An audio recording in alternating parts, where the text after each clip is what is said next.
Hi friends, welcome to knowledge bulb. இன்றைக்கி நம்ம பார்க்க போகிறது என்னென்னு பார்த்தீங்கன்னா, கீமா கிரேவி எப்படி செய்கிறதுன்னு சொல்லிட்டு இந்த வீடியோவில் பார்ப்போம். வாங்க வீடியோக்குள்ளே போகலாம். இப்போ இதுக்கு தேவையான இன்க்ரீடியன்ட்ஸ்லாம் நான் பார்த்தீங்கன்னா ஒரு 400 கிராம் கொத்துக்கறி எடுத்து வச்சுருக்கேன். கீமா, அதுக்கு அடுத்து வெங்காயம், தக்காளி பேஸ்ட் ஆக்கி வச்சுருக்கோம். இஞ்சி, பூண்டு, பட்டை, லவங்கம் அரைச்சி வச்சுருக்கோம். அதுக்கப்புறம் கருவேப்பிலை, கொத்தமல்லி வச்சுருக்கோம். ஆயில், அதுக்கப்புறம் மஞ்சள் பொடி, கரம் மசாலா தூள், மல்லித்தூள், அதுக்கப்புறம் சீரக மிளகு தூள்லாம் வச்சுருக்கோம். இதுதான் இதுக்கு தேவையான இன்க்ரீடியன்ட்ஸ். வாங்க இது எப்படி செய்கிறதுன்னு இப்போ பார்ப்போம். பேன் சூடானதுக்கப்புறம் ஆயில் போட்டுக்கலாம்.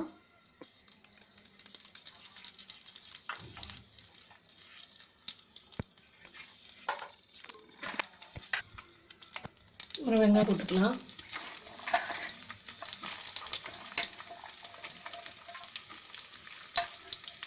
வெங்காயம் நல்லா வதங்கட்டும்.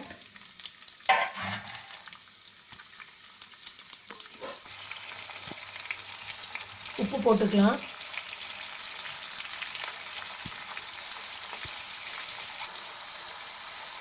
இப்போ வெங்காயம் ஓரளவுக்கு வதங்கிடுச்சு. இஞ்சி பூண்டு பேஸ்ட்டு, பட்டை லவங்கெல்லாம் அரைச்சி வச்சுருக்கோம், அது போட்டுக்கலாம்.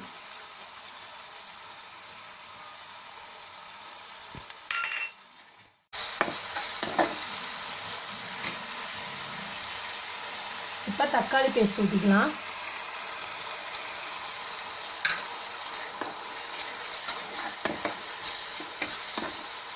நல்லா இது வதங்கட்டும்.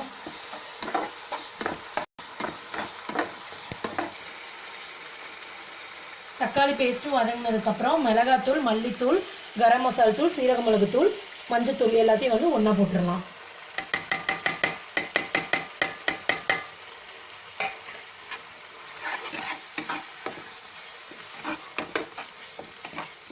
இதில் நான் தேங்காய் ஆட் பண்ணல. உங்களுக்கு வேணும்னா தேங்காய் ஆட் பண்ணிக்கோங்க, நல்லாயிருக்கும்.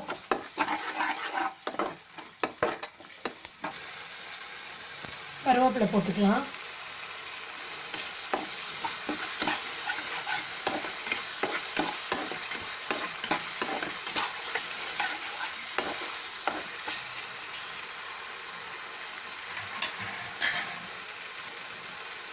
இப்போ இந்த ஸ்டேஜில் நம்ம கறி ஆட் பண்ணிக்கலாம்.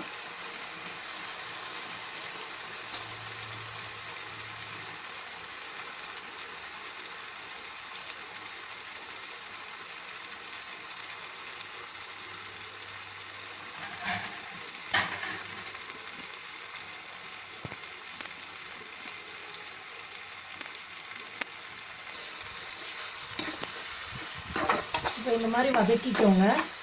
நம்ம கொஞ்சமாக தண்ணி ஆட் பண்ணிக்கலாம்.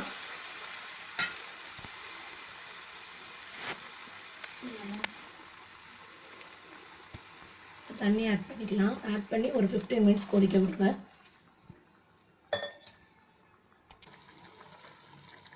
அவ்வளோதான். இப்போ இது நல்லா கொதிச்சிருச்சு. கொத்தமல்லி தூவி சர்வ் பண்ணிடலாம். அவ்வளோதான்.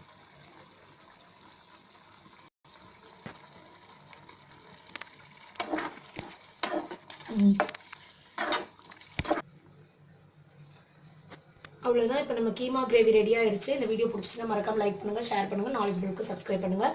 I'll meet you in the next video. Until then, bye friends. Anna, bye.